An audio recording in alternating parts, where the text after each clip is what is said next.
Ya, siang. Alhamdulillah sudah. Kita kembali lagi Rampai Pagi dan seperti yang kami janjikan pada habis kita semua, kami akan membawakan segmen Elite Rohani yang memang dinanti-nantikan oleh semua penonton Rampai Pagi. Elite Rohani hari ini seperti yang kami berigakan pada habis kita tadi, kami akan membincangkan mengenai dengan satu topik yang memang cukup menarik sekali yang patut kita ni halusi, patut kita ni fahami. Tadi akan berbincang mengenai dengan takarub. Apa itu takarub? Ini yang akan tadi tanyakan, akan kami bawakan kepada bis kita. Dan Intan, siapa sebenarnya berada di studio Intan? Ya, Alhamdulillah ya, pagi ini telah pun kita menjumpa seorang tetamu undang kita yang tidak asing lagi sebetulnya dalam studio Rampai Pagi. Jadi kita kenalkan bersama dengan saya dan itu kami, iaitu bersama dengan Yang Mulia Dr. Ajah Masuryati binti Haji Yahya, iaitu penolong Profesor Fakulti Usuluddin Universiti Islam Sultan Syarif Ali. Assalamualaikum Assalamualaikum, Dr. Ajah. Waalaikumsalam warahmatullahi wabarakatuh. Alhamdulillah, apa khabar? Alhamdulillah. Alhamdulillah. Rezeki pertemuan lagi hari ini Dr. Hajah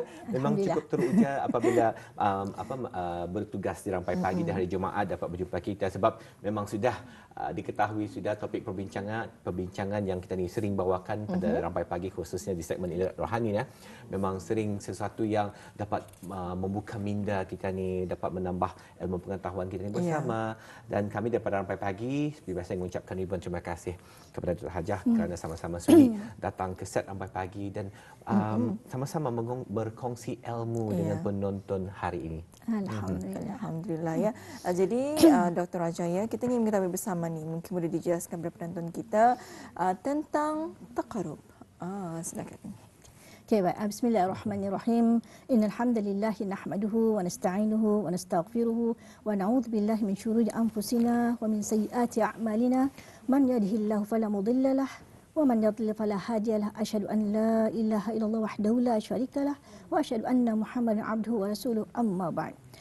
Subhanaka la ilma lana illa ma 'allamtana innaka antal alimul hakim. Rabbi shrah li sadri wa yassir li amri wahlul 'uqdatan min lisani yafqahu qawli. Rabbi yassir wa la tu'assir wa tamim bil khair. Assalamualaikum warahmatullahi wabarakatuh. Waalaikumsalam. Baik, kepada para penonton, pada para pendengar di mana jua segmen ini dapat diikuti, insya-Allah mudah-mudahan kita semua sentiasa dalam inayah Allah jua dan sentiasa diberkatilah apa jua yang telah dikerjakan sepanjang harian ini maupun yang semalam, hari esok dan seterusnya.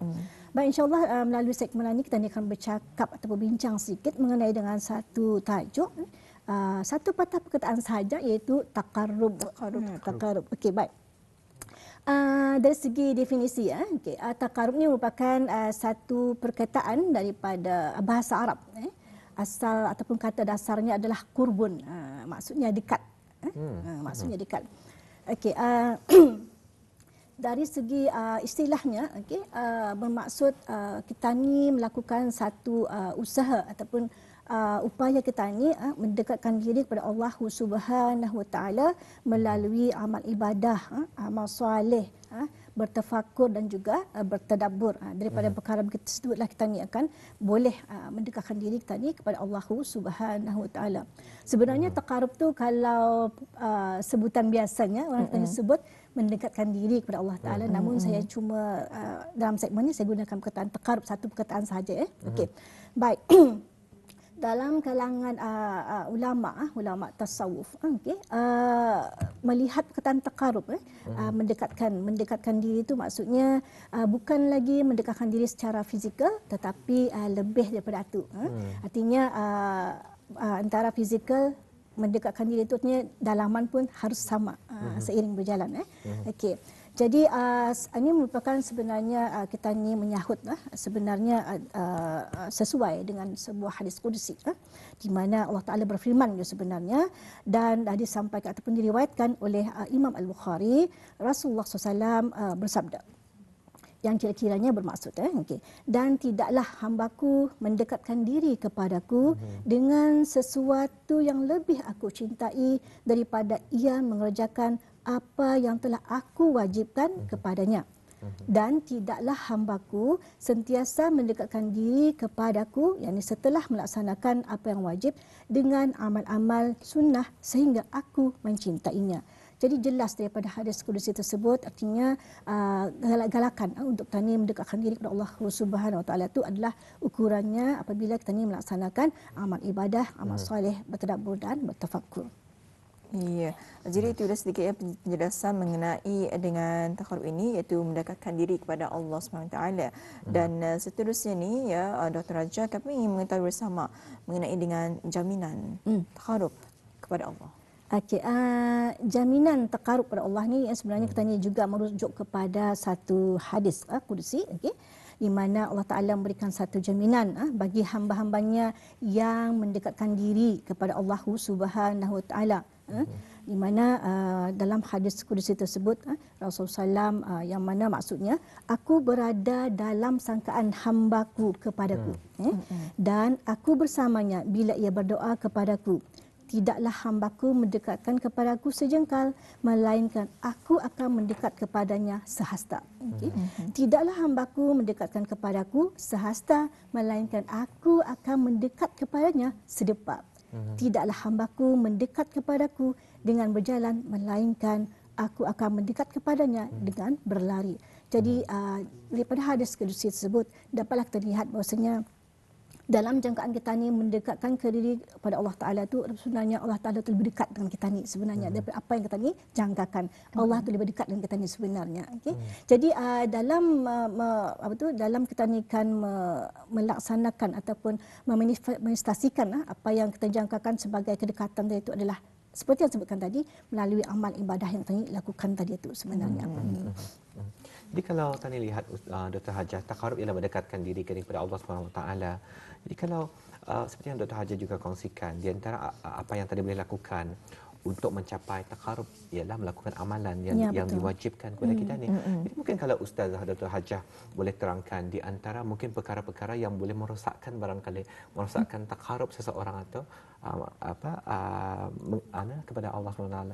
Baik, antara perkara-perkara yang sebenarnya boleh menghalang untuk kita ni takarub pada Allah Ta'ala itu sebenarnya adalah simbolan kepada ataupun jiwa kita ni, ataupun yang dikatakan hati, hati kita ni lah. Okay, sebab tu sebenarnya kalau kita ni perasan, kalau kita ni faham bahwasanya ulama tasawuf tu lebih sangat memberikan kepentingan tentang kedudukan hati. Jadi hati ni sebenarnya kalau sudah lalai, maka habis kita ni semua. Itulah menunjukkan kita ni indah dekat dengan Allah Ta'ala. Jadi orang-orang tasawuf akan lebih sangat mementingkan hati itu supaya sentiasa jaga. Sentiasa jaga itu maksudnya tidak tidur. Hati itu sentiasa jaga, tidak tidur. Kalau mungkin mata kita mungkin tidur tapi hati itu tidak. Begitu. Jadi apabila hati itu sentiasa jaga, maka itu adalah lebih tepat untuk kedudukannya dalam mendekatkan diri kepada Allah Subhanahu Wa Taala. Dan hati itu sebenarnya akan satu alat akan memberikan kita ni satu peringatan kepada kita ni ataupun signal supaya kita ni beringat macam tu. Jadi hati yang jaga itu penting. Rasanya pernah tadi bawakan Dr. Hajah, tadi pernah membincangkan beberapa minggu yang lepas mengenai dengan peranan lidah. Ya, betul. Pernah dibincangkan juga lidah ni kadang-kadang boleh menjadi lebih tajam daripada pedang, dan juga ada rasanya Dr. Hajah ada mengongsikan hati atau mencerminkan sebenarnya lidah itu sebenarnya mencerminkan hati kita ni. Kalau tadi jaga hati tadi dengan hati yang bersih, insya-Allah apapun yang terkeluar pada lidah itu sentiasa akan baik juga hendaknya. Jadi memang cukup pentinglah nampak kepentingannya dari segi tadi penjagaan hati yang sentiasa peka dan sentiasa jaga seperti yang Dr. Hajah terangkan tadi dalam sama-sama tadi menjaga takarub tadi agar apapun amalan yang dilakukan indah merosakkan amalan kita ni dan juga takarub ni pada Allah SWT. Alhamdulillah. Jadi mungkin kalau boleh tanyakan lagi pada Dr. Hajah mengenai dengan wasilah ataupun matlamat takarub, silakan. Okey, wasilah ni sebenarnya jalan, cara untuk kita ni bertakarub sebenarnya. Jadi sebagaimana saya sebutkan tadi, mungkin saya boleh terangkan sedikit detailnya. Amalan yang bentuk macam mana untuk kita ni dekat kepada Allah itu sebenarnya selain daripada amalan wajib, amal ibadah wajib, solat, puasa, kita ni memerlukan zakat. Selain daripada itu, kita ni juga akan melaksanakan amalan nawafil ataupun ibadah-ibadah sunnah. Okey. Jadi semua itu sebenarnya penting juga sebenarnya. Sebab ibadah nawafil ataupun ibadah sunat itu sebenarnya boleh menampung mana-mana amal ibadah kita ni yang sebelumnya mungkin ada kurang dan cacatnya atau pentingnya kita ni membuat ibadah sunnah ataupun nawafil. Jadi selain daripada tu jangan juga kita ni lupa, saya rasa, saya yakin ramai juga sudah orang kita ni suka dengan berzikir, zikrullah ni. Jadi amalan zikir ini pun sebenarnya adalah salah satu yang paling utama untuk mendekatkan diri kita ni kepada Allah Subhanahu wa taala, dan ia sangat dituntut dalam syariat, dan kedudukannya memang teratas dalam kita ni bertakarub pada Allah Subhanahu wa taala. Dan selain daripada itu ramai je sekarang ni saya yakin kalau di mana-mana ramai je kita mendengar, banyak je saya dengar muslimah ini masjid-masjid sudah rajin mendekatkan diri kepada Allah, mendekatkan diri dengan membaca Al-Quran. Jadi alhamdulillah dengan perkembangan seperti itu, ramailah orang kita ni sudah peka dengan kepentingan membaca Al-Quran yang mana nantinya akan menjadi teman kita ni dalam apabila kita ni mati nanti sebenarnya. Okey, dan seterusnya yang terakhirnya yang boleh kita ni adalah bersedekah. Bersedekah itu juga sebenarnya jalan untuk kita ni takarub juga kepada Allah Subhanahu wa taala, namun ia melalui satu muamalah ataupun kita ni punya interaksi dengan orang lain. Bersedekah itu kan maksudnya kita ni menyampaikan sesuatu kepada orang lain, membantu orang lain. Jadi itu pun jalan untuk takarub pada Allah Subhanahu wa taala juga sebenarnya. Ini semestinya maksudnya ibadah tu ibadah yang solat tapi dalam bentuk bersedekah. Itu pun termasuk dalam bertakarub juga sebenarnya. Ya, jadi takarub ini adalah untuk mendekatkan diri kepada Allah, bukan saja dengan kita melakukan perkara-perkara yang wajib, malahan kita ini boleh mendekatkan diri kepada Allah ini, itu takarub ini dengan kita sentiasa mendamping dengan Al-Quran, bersedekah dan juga sebagainya. Pastinya yang dapat meningkatkan keimanan kita kepada Allah Subhanahu wa taala. Dan seterusnya ni Dr. Ajaya, bagaimana untuk kita ni selaku muslimin untuk kita ni konsisten dalam kita ni melakukan takarub ini? Takarub tadi sebenarnya syaratnya adalah konsisten sebenarnya, istiqamah sebenarnya. Jadi kalau hari ini kita buat, besok kita buat, berarti tidak akan menjadi, kita tidak akan sampai kepada matlamat takarub tu. Takarub ni sebenarnya kalau kita dapat perhatikan, takarub tu mendekatkan diri kepada Allah Taala untuk mencapai redha Allah kan. Jadi itu pentingnya kita ni kena ada membuat sesuatu, takarub itu hendaklah berterusan, istiqamah. Jangan rasa jemu, jangan rasa bosan. Kita ni harusnya sesuatu yang boleh menyukakan kita ni lah sebenarnya, membuat sesuatu yang takarub untuk kepada Allah Subhanahu wa taala. Jadi mudah-mudahan dengan cara macam itu untuk niat kita ni untuk mencapai redha Allah tu insya-Allah akan tercapai pada akhirnya nanti insya-Allah bismillah. Okey. Dan suka juga mengungsikan tadi ada bertanya tentang matlamat kan. Okey. Matlamat takarub ni sebenarnya adalah untuk meningkatkan keimanan kita ni juga. Kemudian takarub ni sebenarnya satu peluang kita ni untuk kita ni berinteraksi kepada Allah Subhanahu wa taala namun dalam bentuk doa. Kemudian takarub ni juga adalah merupakan satu manifestasi kita ni. Manifestasi kita ni rasa syukur kita ni kepada Allah Subhanahu wa taala yang memberikan banyak nikmat yang tidak terhingga macam tu. Jadi itulah di antara matlamat utama kenapa kita ni takarub Allah Subhanahu wa taala. Jadi dengan demikian akan bentuk hati kita ni tidak sombong, jadi orang yang pemurah, macam itulah bentuknya sebenarnya matlamat utama takarub kepada Allah Subhanahu wa taala tadi. Saya sebenarnya gemar untuk mengaitkan topik perbincangan hari ini dengan mungkin kalau tadi boleh lihat dari segi keadaan orang ekosistem, keadaan kehidupan kita ni masa ni Dr. Hajar dengan pelbagai perubahan dari segi kehidupan kita ni, normal baharu ataupun lebih mendekatkan diri kepada dunia maya, internet, social media dan sebagainya. Jadi terdapat pelbagai sebenarnya cabaran kita ni dalam kehidupan kita ni seharian. Jadi macam mana Ustazah melihat perkara ini? Di antara cabaran dalam kena mendekatkan diri kita ni kepada Allah SWT dan mencapai takarub dalam pada masa yang sama mampu menangani kehidupan dan menjalankan kehidupan dan menangani keadaan cabaran pada masa ini. Okey, baik. Menjawab persoalan yang dikemukakan. Okey, macam mana kita ni bertakarub dalam situasi sekarang ni? Pertama, kita ni melalui satu perubahan di mana penggunaan teknologi maklumat yang sangat tinggi. Kalau kita lihat boleh membuatkan orang lalai, macam Atuk Alfa. Kemudian ialah sebab perkara tu kan semuanya mudah di hujung jari saja. Okey, baik. Semua tu adalah berbalik kepada tanggungjawab kepada orang tua, ibu bapa, kepada anak-anaknya, dan tanggungjawab kepada individu itu sendiri, ke atas dirinya sendiri. Okey. Saya sebutkan tanggungjawab individu ke atas dirinya sendiri itu adalah berbalik kepada nafsnya. Okey. Sebab tanggungjawab kita ni itu ke atas diri sendiri berbalik pada nafs itu adalah merujuk dalaman kita sendiri. Jadi kita ni harus membentuk dalaman supaya ia boleh alert. Sebagaimana saya sebutkan tadi. Jadi bila ia alert, automatically kita ni boleh kontrol keadaan. Okey. Kemudian soalan yang satu tadi berkaitan dengan cabaran. Cabaran. Okey. Okey, baik. Saya mungkin boleh mengambil cabaran selepas kita ni melalui fasa COVID. Fasa Okey. COVID. Baik. Alhamdulillah, saya yakin sejak kita ni melihat COVID seakan-akan berakhir, tapi mungkin tidak, mungkin tidak. Tetapi kita ni melalui satu keadaan transisi lah. Okey. Saya melihat sekarang ni kan kita ni sudah mula ke hujung tahun, mengalami menjalani percutian. Saya lihat banyak orang kita ni keluarnya pergi umrah, pergi umrah. Okay, Alhamdulillah. Jadi saya melihat sesuatu yang sangat positif. Okay.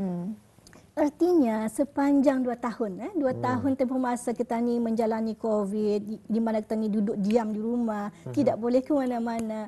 Rupa-rupanya Alhamdulillah membentuk hati dan jiwa kebanyakan orang kita ni itu lebih untuk mencari satu ketenangan sampai satu saatnya nanti Alhamdulillah dengan cara perginya umrah. Alhamdulillah rezeki Allah Ta'ala turun, ada diberikan kepada mereka-mereka yang mampu untuk pergi melaksanakan umrah. Alhamdulillah. Jadi saya melihat satu yang sangat positif dalam keadaan macam itulah. Okay. Kemudian dari satu sisi yang lain, kepada mungkin orang yang tidak berkesempatan ataupun belum sampai waktunya untuk pergi umrah mungkin. Jadi saya rasa satu transisi berlaku juga di mana sebelum ini kita ni agak tertutup. Agak tertutup, duduk diam di rumah dan mula juga membuat hubungan yang baik, menghubungkan silaturahim.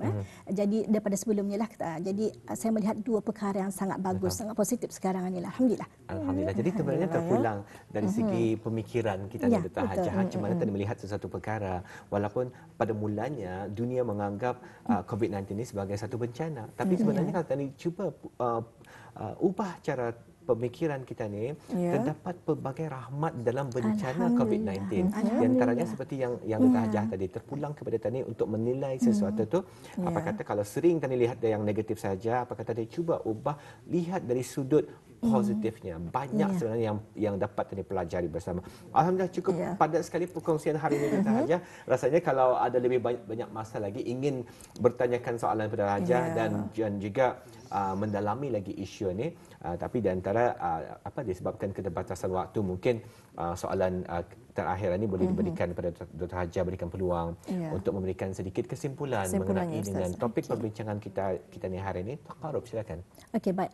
Taqarrub ni merupakan satu pendekatan, pendekatan kita ni kepada Allah Subhanahu Taala yang kita ni laksanakan melalui dengan mengamalkan amal ibadah, amal soleh, bertafakur, bertadabbur. Kemudian taqarrub ni juga merupakan salah satu peluang untuk kita ni berinteraksi sebenarnya dengan Allah Subhanahu Taala, namun melalui doa, dan taqarrub juga merupakan satu manifestasi kita ni, meluahkan rasa syukur kita ni kepada Allah Subhanahu Taala atas segala nikmat yang sangat besar yang tidak terhingga yang kita ni dapati hari ini. Alhamdulillah, syukur kepada Allah Subhanahu Taala juga sebenarnya.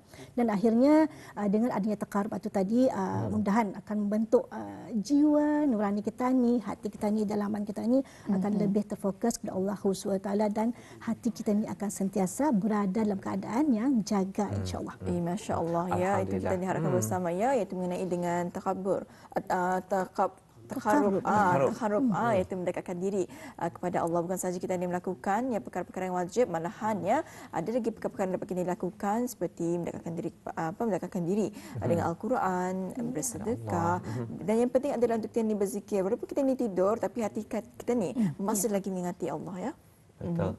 Tadi sudah diberikan kesempatan kepada Dr. Hajah untuk berikan kesimpulan. Tapi rasanya ada satu soalan ni Dr. Hajah. Memang ini menampakkanlah sebenarnya memang cukup menarik sebenarnya topik ini. Ini akan melapaskan Dr. Hajah balik sebenarnya. Ada lagi satu soalan. Soalan terakhir Dr. Hajah. Macam mana kita ni mengimbangkan kehidupan aktiviti kita ni, amalan kita ni dalam menjalin kehidupan pasca COVID-19 ni, balik sudah ke office, balik sudah ke kerja, balik sudah ke universiti, ke sekolah dan sebagainya. Tapi pada masa yang sama, kami juga ingin meneruskan mendekatkan diri kita ni kepada Allah SWT. Okey, baik. Kalau kita lihat sebelum COVID, mungkin sebelum COVID kita ni merasakan ada kekurangan di mana kita ni sentiasa sibuk. Sebelum COVID. Tetapi hikmah Allah Ta'ala menurunkan COVID. Saya melihat untuk negara Brunei Darussalam lah khususnya. Di mana kita ni mengambil satu kesempatan dalam fasa COVID, kita ni duduk terana di rumah, itulah masanya untuk kita ni bersilaturahmi, kita ni menjaga semula amalan-amalan ibadat kita ni dapat terfokus berbanding sebelumnya mungkin.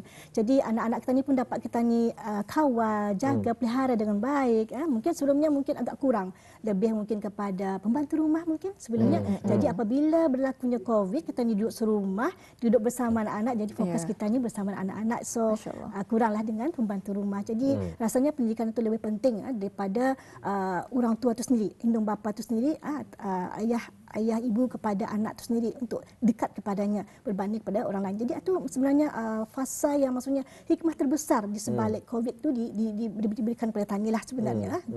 Dan harus diingat juga sebenarnya COVID itu mungkin satu sisi yang mungkin kita ni lihat sebagai satu ujian mungkin untuk menjedarkan kita ni mungkin melakukan kesilapan yang perlu kita muhasabah diri. Jadi sebenarnya COVID tu sebenarnya ia adalah merupakan satu ujian daripada Allah Taala juga sebenarnya. Memang berjalan dengan ilmu Allah juga sebenarnya. Tidak ada yang berasingan dan Allah Maha mengetahui. Cuma tinggal kita ni menanggapi COVID tu macam mana. Itu saja barangkali yang perlu kita ni ada. Alhamdulillah. Jadi dapat lihat sebenarnya COVID itu boleh kita jadikan sebagai satu peluang untuk kita ni mendekatkan diri kita ni dengan Allah SWT dan juga memperbaiki amalan kita ni. Alhamdulillah. Alhamdulillah ya. Apapun kita ucapkan terima kasih kepada Yang Mulia Dr. Hajah Masuryati binti Haji Yahya, iaitu penolong Profesor Fakulti Usuluddin Universiti Islam Sultan Sharif Ali. Terima kasih Ustazah Dr. atas perkongsian pada hari ini. Memang cukup menarik dan cukup padat sebenarnya, dan rasanya banyak lagi sebenarnya yang akan kita gali, tapi itulah masa tidak mencukupi. Apapun juga terima kasih. Assalamualaikum warahmatullahi wabarakatuh.